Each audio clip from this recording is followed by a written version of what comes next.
शर्म का मकाम है। सर आप देखें, रमजान शरीफ का मुकद्दस महीना, रमजान शरीफ का इंतहाई मुकद्दस महीना जिसमें कहते हैं कि शैतान बंद हो जाता है, मगर क्या पाकिस्तान में तो शैतान खुल्लम खुल्ला घूम रहा है। आप देखें, केले का एक दर्जन रमजान शरीफ से पहले 150 रुपए का था, आज 400 450 रुपए का है। इसी तरह से सेब की कीमत देखें, इसी तरह से आप गोश्त की कीमत देखें, इसी तरह दूसरी जरूरत जिंदगी देखें। सर मुझे शर्म आ रही है कि किस तरह के लोग हैं कि इस मुकद्दस महीने में अपने मुस्लिम भाइयों का खून चूस रहे हैं। सर मैं गैर मुस्लिम हूं, मुझे भी शर्म आ रही है। सर मैं आपको बता दूं, सर मैं आपको बता दूं, यहां पर मेरे दोस्त हैं, मुझे कहते हैं कि दिनेश कुमार कलमा पढ़ लो, मुसलमान हो जाओ। तो ये अमल देकर दिनेश कुमार कलमा पढ़ेगा? पहले आप उन शैतानों को जो ज़कीर अंदोज़ है, जो मुनाफाखोर है, उनको तो मुसलमान बनाए, फिर दिनेश कुमार के ऊपर आकर तबलीग करे। मैं चाहता हूं ये रोलिंग दे कि जब तक उनको मुसलमान नहीं बनाते हम पर तबलीग नहीं करेंगे। जनाब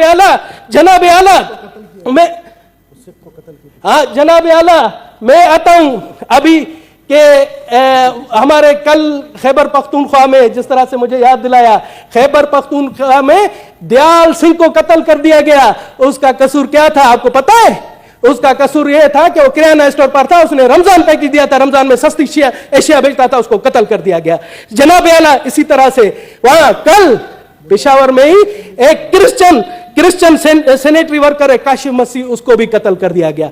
इसी तरह से गुज़िश्ता दिनों कराची में सर्जन बीरबल को, जो कि आंखों का सर्जन था, वो मशहूर सर्जन था, उसने बलोचिस्तान और सिंध में कई फ्री आई कैंप लगाए, उसको भी बेदर्दी से कत्ल कर दिया गया। जनाब आला हम के कहा जा रहा है। इसी तरह से सर मैं आपको बता दूं, ये पहले भी मैंने रेफर करवाया था इंटीरियर कमेटी को। वहां पप्पू नरेश था सिंध में, पप्पू नरेश ठट्ठा के करीब, वहां पर उसकी लाश मिलती है, उसके हाथ बंधे हुए पीछे कहा जाता है कि उसने खुदकशी की है। बाद पता पड़ता है कि उसको कत्ल किया गया और कातिल नॉमिनेटेड है, मगर आज तक नहीं पकड़े गए। तो मैं जनाब आला आपसे गुजारिश करता हूं कि प्लीज आप आज ये इंटीरियर कमेटी को भेजें और इस रोलिंग के साथ कि तमाम आईजीज आए और हमें बताएं कि ये अकलियतों के साथ क्यों हो रहा है। और मैं बता दूं, जो हमारे दुश्मन अनासिर है, जो दुश्मन मुमालिक है, वो इस तरह की अगर मंजूम हरकतें हमारे यहाँ लोकल जो इनके एजेंट है उनके थ्रू करवाने चाह रहे हैं, तो उनको मेरा खुला पैगाम है कि पाकिस्तान हमारी माँ है, धरती हमारी माँ है। हम इन ओछे हथकंडों से पाकिस्तान की अकलियत नहीं डरेगी, अपने मुल्क की तामीर और तरक्की के लिए हमेशा रहेगी, आगे रहेगी। जनाब वाला मेरा यह है कि इसको कमेटी में भेजे, ये इंपॉर्टेंट है सर, कमेटी में भेजे। 3-4 कत्ल हुए, 3-4 जी हाँ प्लीज। ठीक है जी, थैंक यू सर। और इन्हें भी आप मेंबर बना दें सर, बिल्कुल सर, वेरी हम। ठीक है, जिस तरह तंगी साहब ने कहा था, आप भी मेरे साथ ऑफिस में आ जाए। मेरे नहीं सर, कमेटी में भेजना, ऑफिस में क्या है सर, कमेटी में भेजें। बेसिकली आपने 4 बोले हैं, तो एक बताएं ताकि एक को भेजें, तो आपने इकट्ठे सारे 4 बोले ना। इंटीरियर कमेटी में भेजे, अकलियतों के हवाले से तो क्या कमेटी में भेजे, कमेटी के लिए जी जो केपी के सरदार साहब वाले हैं वो भेज दें कमेटी में प्लीज। ठीक है, थैंक यू।